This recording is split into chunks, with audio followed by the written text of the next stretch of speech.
Hey guys, this is Don with the Bare Basics here. We're going to do a little bit of another car video today. My truck is having some idling issues, and right now the best thing to do would be to try and replace the idle air control valve. It's right here, what I'm tapping right now. I already went ahead and took off the terminal connection. I didn't really think about it before started filming it, but basically there's just a tab on here you push down on and you pull it out. It connects right into here. Basically what I'm going to do is, because I don't have the new part right now, I really haven't had time to go grab it, I'm just going to go ahead and take this one off, clean it with some throttle body air intake cleaner, and brush it down a little bit just for today, just to get me through the next few days until I can go get a new part.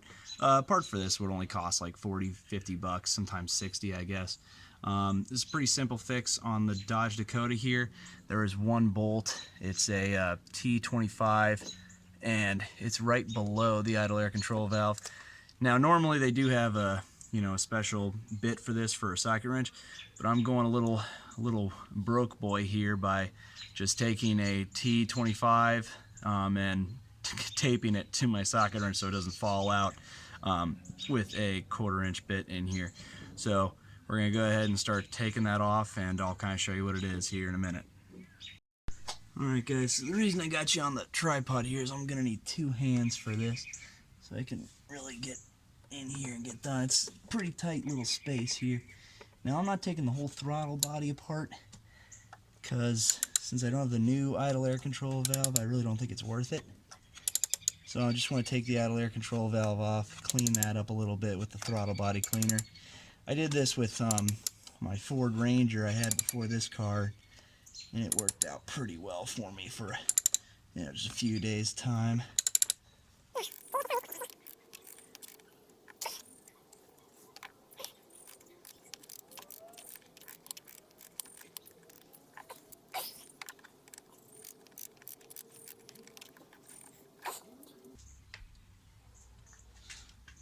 I got a little hand T20 as well from that screwdriver set I keep talking up to you guys. That 32-piece Harbor Freight set. Thank God does that thing come in handy on. Yep. If I don't lose the screwdriver. That was risky. Better keep both hands on it. Both hands on the wheel. There we go. I'm telling you guys, that little screwdriver set from Harbor Freight is just the best deal. Okay, got the screw out of there. Now let's take this thing off. Oh boy. Yeah, that is caked on there, isn't it?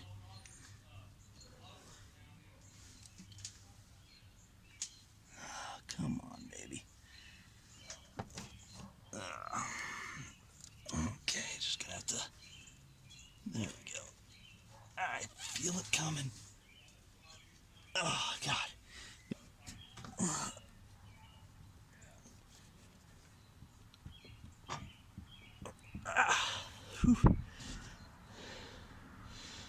Oh, boy, am I even moving that?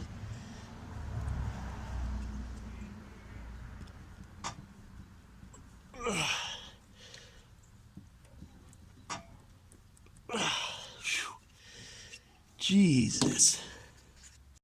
So I didn't even realize, guys, but my phone ran out of space, so you didn't even get to see me take this bad boy off, which that was really unfortunate, but yeah, so even though it ran out of space, but I just hit it with some air throttle body cleaner, helped it, got rid of a lot of the gunk on the sides and everything.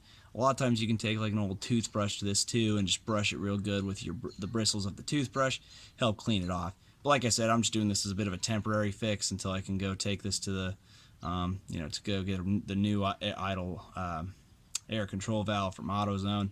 It's like a $40-50 part, but this will get me going for at least a few more days so I can have time to get it. So anyway, so we've already cleaned it. We'll get this back on here. I'm sure this will be just as fun to get off as it was to, or get on as it was to get off here. Okay.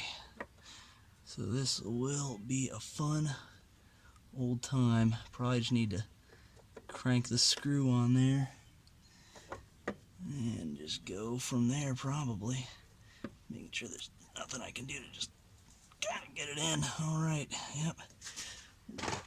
Whoops. Knock anything over. Oh, there we go. Beautiful.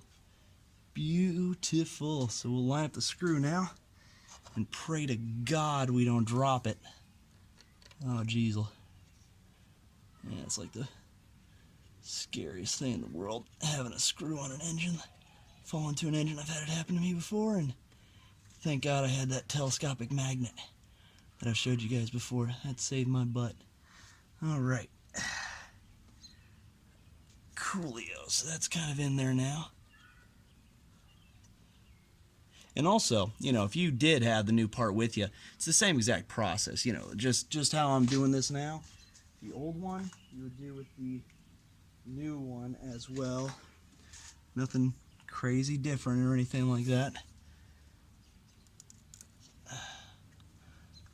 You just put this bolt back on, same way, and then put the terminal back on, or connect it back together. So, you know, just take this piece and put it back on there, and then you'll be good to go.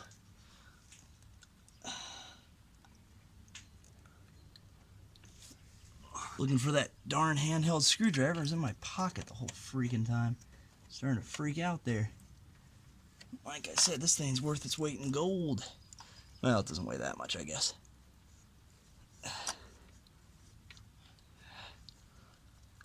Alright.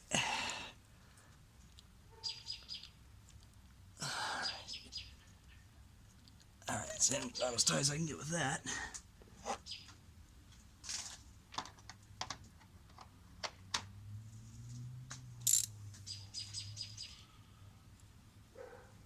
Back to the good old socket wrench here. Oh, that's so much better light than before. I'm so mad at myself for not doing this earlier.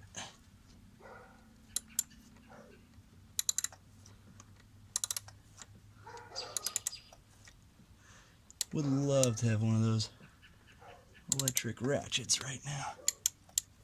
That would be just so amazing. Ah, there we go. Alright, that's pretty solid. Get this back on there. Come on, baby. And there we go. That's on there and reinstalled. Like I said, you do that the same way even if you had the new part. Just one bolt holds it all together. But otherwise, thanks for tuning in. Hopefully this will help fix my rough idle issue. You know, we also learned how to kind of improvise socket wrench tool here. You know, thankfully I had the hex bits for my drill for little projects around the house, but you know, a little bit of electric tape and you can make the dream work. But otherwise, that's how you get that done. Hopefully this fixes my low idle problems. Hopefully it fixes yours.